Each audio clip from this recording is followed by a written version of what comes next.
அம்மா விஷாகா, என்ன செய்யற நீ?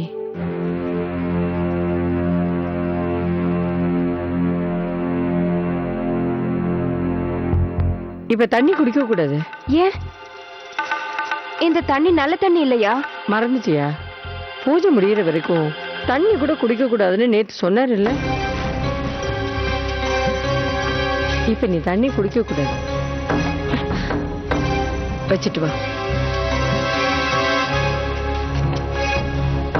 வா போ.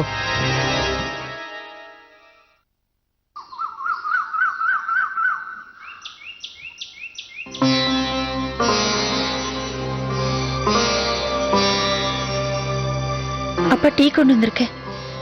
என்னது? இதை நீ எங்க இருந்து கொண்டு வந்தமா? பக்கத்துல இருந்து டீ கடையில வாங்கிட்டு வந்தேன்ப்பா. நீங்க காலையில இருந்து டீ சாப்பிடல, அதான். இப்ப எதுக்கு இதெல்லாம்? நான் உங்களுக்காக தான் வாங்கிட்டு வந்தேன்ப்பா. நீங்க ரொம்ப களைப்பா இருக்கீங்க, கவலையா வேற இருக்கீங்க. இப்ப நீங்க இந்த டீ குடிச்சீங்கன்னா கண்டிப்பா தெம்பாயிடுவீங்க.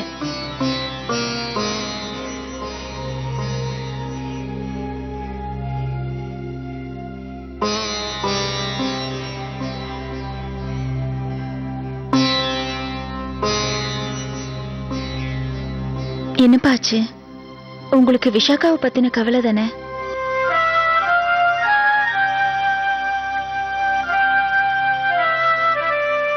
நான் கண்ணன் கிட்ட வேண்டிட்டு இருக்கேன்பா. சீக்கிரமே எல்லாம் சரியாயிடும். அவர் எல்லாத்தையும் சரி பண்ணிடுவாரு. அவர் நம்ம விஷாக்காவோட மனசுல அவளோட பொறுப்பு என்னங்கறத அவளுக்கு புரிய வைப்பாரு. நீ கண்ணன் கிட்ட வேண்டிக்கிட்டு இருக்கியா? ஆமாப்பா. அது மட்டும் இல்லப்பா, விஷாக்கா வாழ்க்கைய புரிஞ்சுக்கல. போக போக அவ எல்லாத்தையும் புரிஞ்சுப்பாப்பா. நிச்சயமா பொறுப்பா நடந்துப்பா. பாருங்களேன், அவளுக்கு கொஞ்சம் டைம் தேவைப்படுதுப்பா. உனக்கு புரியுற இந்த விஷயத்த அந்த கடவுள் விஷாகாவுக்கு புரியுற மாதிரி செஞ்சா எவ்வளவு நல்லா இருக்கும்.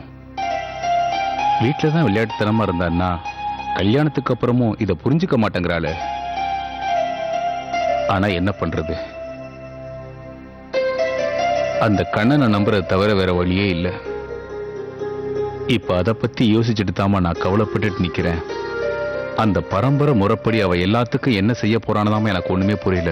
அது என்ன அவ்வளவு கவலைப்படுற மாதிரியான விஷயமாப்பா? கவலைப்படுற விஷயம் இல்ல, இருந்தாலும் பொறுப்பா செய்யணும்ல. அவ நிறைய முறைகளை பின்பற்றணும். கல்யாணத்துக்கு எப்படி விரதம் இருக்கணுமோ அதே மாதிரி செய்யணுமே. அவ எல்லாருக்கும் முன்னால எழுந்து சீக்கிரமா குளிக்கணும். அவ குளிச்சுட்டு வந்ததுக்கு அப்புறம் காலில் நலுங்கு வச்சுக்கணும். அதுக்கப்புறம் பத்தினி தர்மப்படி அவ எல்லாத்தையும் செய்யணும். அதுக்கப்புறம் சாஸ்திரிய முறைப்படி அவ எல்லாருக்கும் துணிமணிகளை தானமா பண்ணணும். அது மட்டும் இல்ல, அவங்க பண்ற பூஜை முடியற வரைக்கும் அவ பச்சை தண்ணி கூட குடிக்காம விரதம் இருக்கணும். தண்ணி கூட குடிக்காமலையா? ஆமாமா. இதுல ஏதாவது ஒரு வகையில ஏதாவது ஒரு இடத்துல சின்ன தவறு நடந்தா கூட பெரிய அபசகுணமா நினைப்பாங்கம்மா. இது எவ்வளவு சுத்தபத்தமா செய்யறாளோ அது அவ புருஷனுக்கு புண்ணியமா போய் சேருமா. இந்த மாதிரி புருஷனோட ஒன்னா சேர்ந்திருந்து பூஜை பண்றதுக்கு அவ உண்மையிலேயே கொடுத்து வச்சிருக்கணுமா. இவ இந்த முறைகள்ல ஏதாவது உன்னை கைவிட்டா எல்லாமே வீணா போயிடும்.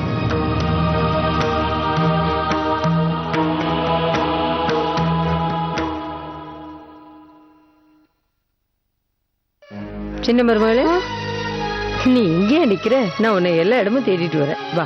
என்ன? வா சொல்றேன்.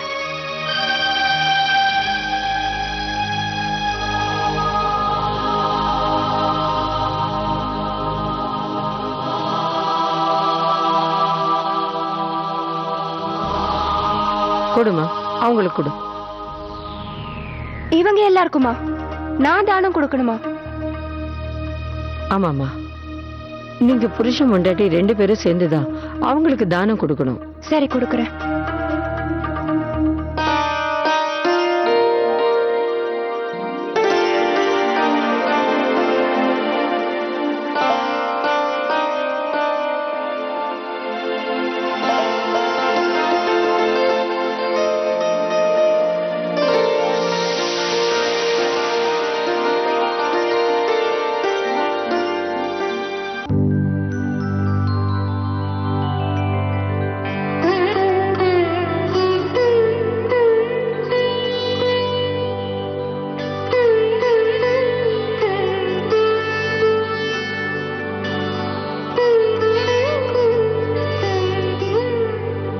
இதுக்கப்புறம் கண்டிப்பா நான் மகா பண்டிதரா நடந்துக்குவேன்ப்பா. எல்லா பொறுப்பையும் நானே சமாளிப்பேன்ப்பா. நீங்க சமாளிச்ச அளவுக்கு.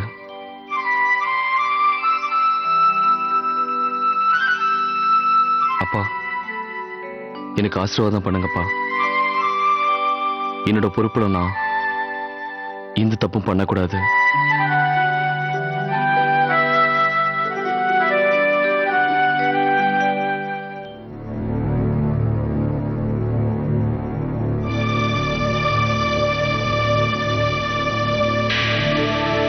மறந்துட்டியா?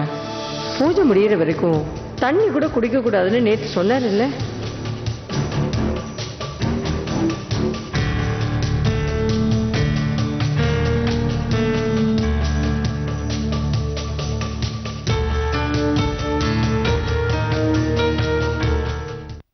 இல்ல, நான் அப்படி நடக்க விட மாட்டேன். என் கண்ணெதிரில் என் புருஷனுக்கு எந்த குறையும் வர விட மாட்டேன். நான் என்னோட பத்தினி தர்மத்தை கடைபிடிப்பேன் கண்ணா. நான் அவர் வீட்டுல அவர் கூட உட்காந்து பூஜை பண்ணலன்னா என்ன? நான் எங்கேயே உட்காந்து சாஸ்திரப்படி சம்பிரதாயப்படி பூஜையை முழுசா பண்றேன். என் தலையெழுத்து வேணா என்ன அவர் கூட சேர்ந்து வாழ விடாம பண்ணியிருக்கலாம். நான் மனசளவுல அவரோட பத்தினிங்கிறத நிரூபிப்பேன். அவரோட பத்தினிங்கிற முறையில பூஜை முடியற வரைக்கும் தண்ணி குடிக்காம நான் விரதம் இருப்பேன்.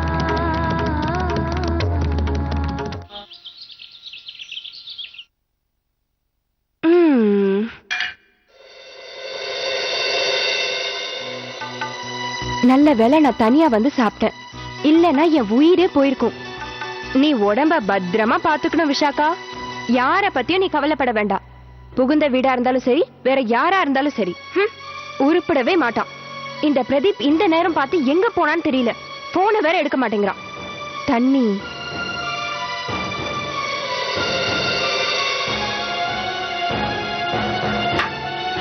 அட, அன்னைக்கு பிரதீப் சொன்னான் தானே அந்த மண்டபத்துக்கு திரும்பி வந்த. அதோட ராதிகா கட்டிட்டு இருந்த தாலி கொண்டு அவுத்து கட்டிக்கிட்டு வந்த. பேசாம அவளே இந்த வீட்டுக்கு அனுப்பியிருக்கலாம். இந்த மாதிரி வீட்டுக்கு அவ தான் சரி. பர்ஃபெக்ட் சின்ன மருமக. எல்லாத்துக்கும் இவர்தான் காரணம். பெரிய அமெரிக்கா ரிட்டர்ன். ஆனா சரியான சாமியார். உங்களுக்கு பூஜை பண்றதுன்னா ரொம்ப பிடிக்கும் இல்ல? கடவுளே, எல்லாரையும் நீதான் காப்பாத்தணும். சின்ன மருமகளே. அம்மா, என்னாச்சு? யார்கிட்ட பேசிக்கிட்டு இருக்க? அது வந்து நான் யார்கிட்ட?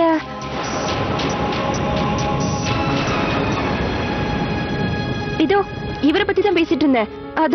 அதோட நான் கடவுள் கிட்ட தான் அவருக்காக வேண்டிக்கிட்டு இருந்தேம்மா. இந்த பொறுப்பை நல்லபடியா முடிக்க எங்களுக்கு சக்தி கொடுன்னு. நீ உன்னோட கடமையை கம்பீரமா நிர்வாகம் பண்றதுக்கு நாங்க எப்பவும் உனக்கு துணையா இருப்போம். அது சரி, ஏமா விஷாக்கா, நீ போட்டுக்க வேண்டிய துணி வந்ததா இல்லையா? துணியா?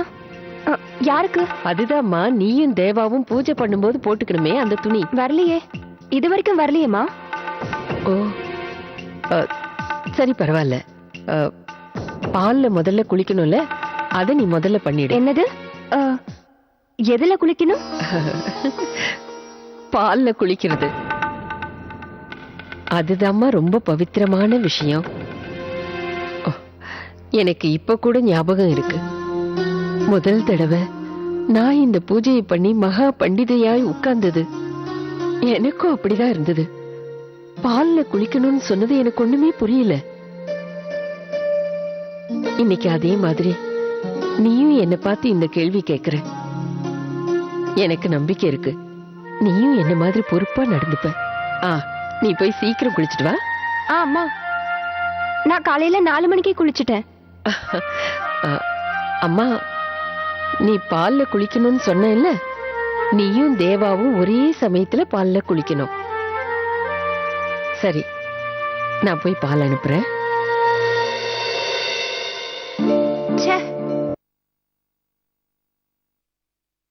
என்ன வித்தியாசமா இருக்காங்க?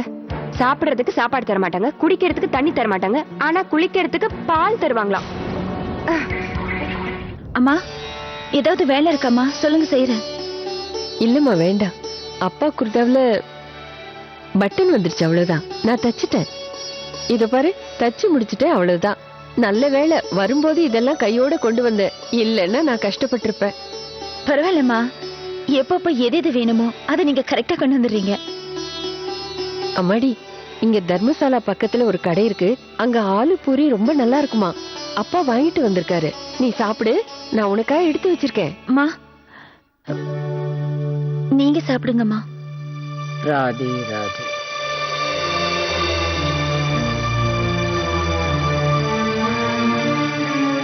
நான் விரதம் இருக்க, எதுவும் சாப்பிட மாட்டேன்.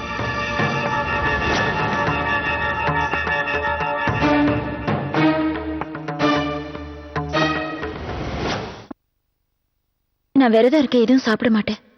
எதுக்கு எதுக்கு நீ இப்ப அந்த விரதம் இருக்க? பாட்டிமா, அதுக்கு ஒரு காரணம் இருக்கு. என்ன காரணம்? மரியாதையா குடுக்கறத சாப்பிடு.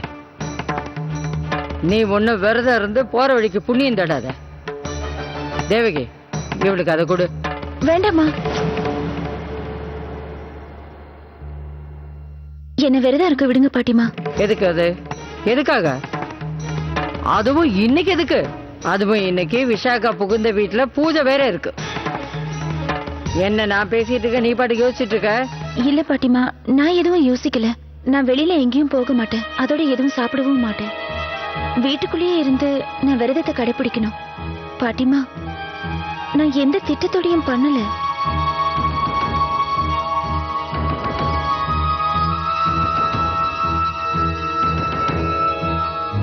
திட்டம் இல்லையாமே.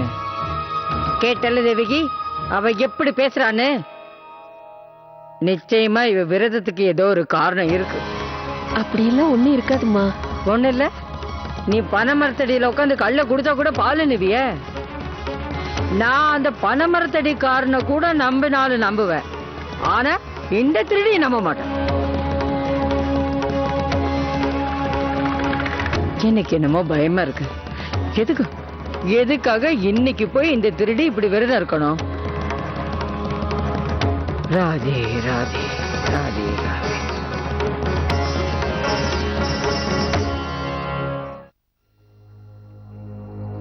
அம்மா உங்களை இந்த பால்ல குளிச்சுட்டு சீக்கிரம் தயாராக சொன்னாங்க.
அம்மா ராதிகா, வந்துட்டேன்ப்பா. மடினா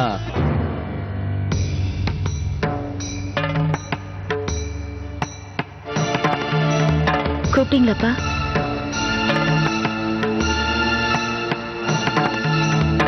அம்மாடி, உன்னை பார்க்கிறதுக்கு மனப்பொண்ணு மாதிரியே இருக்கு.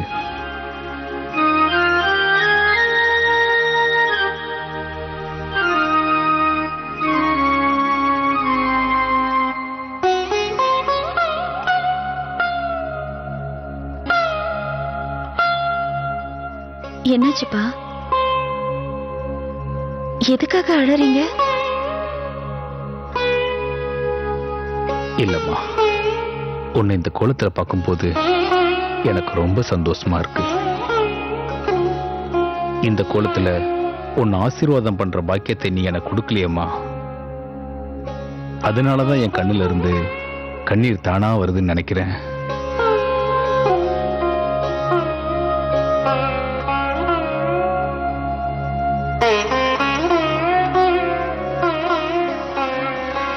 நல்லா இருமா ராதிகா.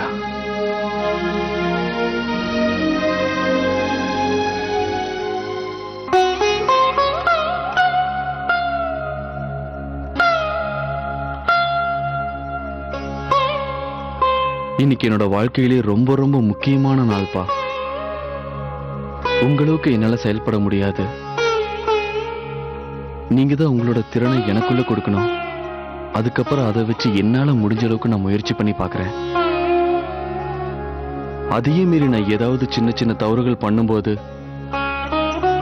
நீங்க தான் என் கூட இருந்து என்னை வழி நடத்தணும்பா.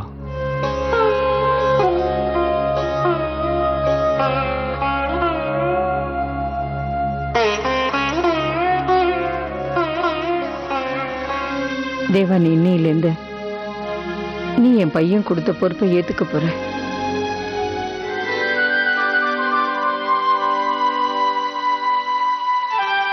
அந்த கடவுள் உனக்கு நீண்ட ஆயுசு கொடுப்பாரு.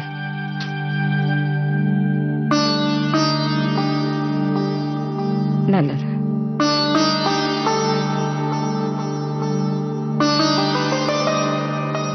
கடவுள் உன்னோட பொறுப்பை நிறைவேற்றுறதுக்கு நல்ல சக்தியை கொடுக்கணும் தேவா. இப்ப நீ சின்ன மருமக கிட்ட போ. பாவம் அவ நிறைய வேலை செஞ்சு அந்த டென்ஷன்ல ரொம்ப பயந்து போயிருக்கா. பூஜை ஆரம்பிக்கிற வரைக்கும் நீ அவ கூடயே இரு, சரியா? போ.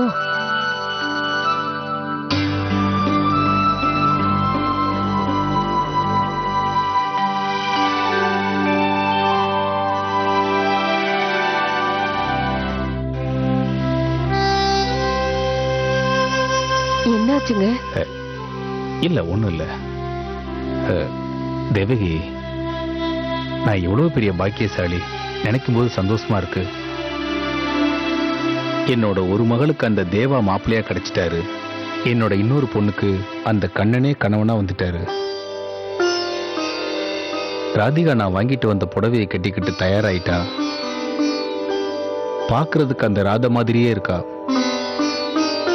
இப்ப பார்த்தா அந்த கண்ணன் தானா வந்து அவளை அப்படியே தூக்கிட்டு போயிடுவாரு.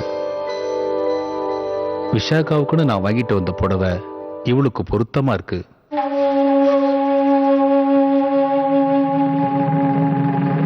கடவுள் சரியா தான் கொடுத்திருக்காரு அவளுக்கு.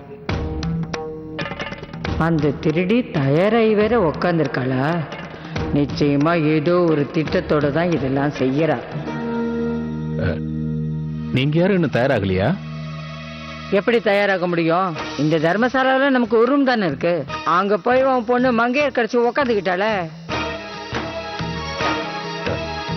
அவ தயாராகி வெளியே வந்தது, நீங்க போய் தயாராகிட்டு வாங்க.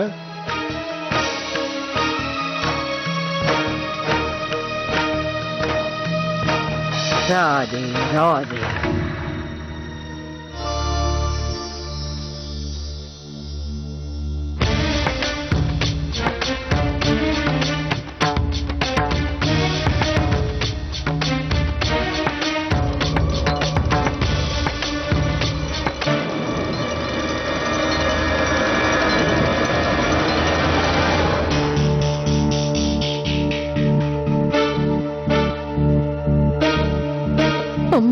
நீ எதுவும் பேசாத தேவகி, கொஞ்ச நேரம் வாய மூடிட்டு இரு. என்னதான் தோகையை விரிச்சிட்டு நீனாலும் வான் கோழி மயிலாக முடியாது. நீ எதுக்காக விரதம் இருந்து ரெடியா இருக்கன்னு எனக்கு தெரியும். என் பேத்தி விஷாகாவோட வாழ்க்கையை கெடுக்கிறதுக்காக நீ புதுசா ஐடியா பண்றியா? என்ன சொன்னாமா உன் புருஷன்? என்ன சொன்னா? இந்த புடவையை கட்டிட்டீங்கன்னா கண்ணனுக்கு பொண்டாட்டி ஆயிடுவாளவ. உனக்கு இன்னும் தெரியலையா இவன் நினைச்சுக்கிட்டு இருக்கிற கண்ணன் யாருன்னு? இந்த திருடி விஷாகாவோட புருஷனை தான் தான் புருஷனா இன்னமும் நினைச்சுக்கிட்டு இருக்கா.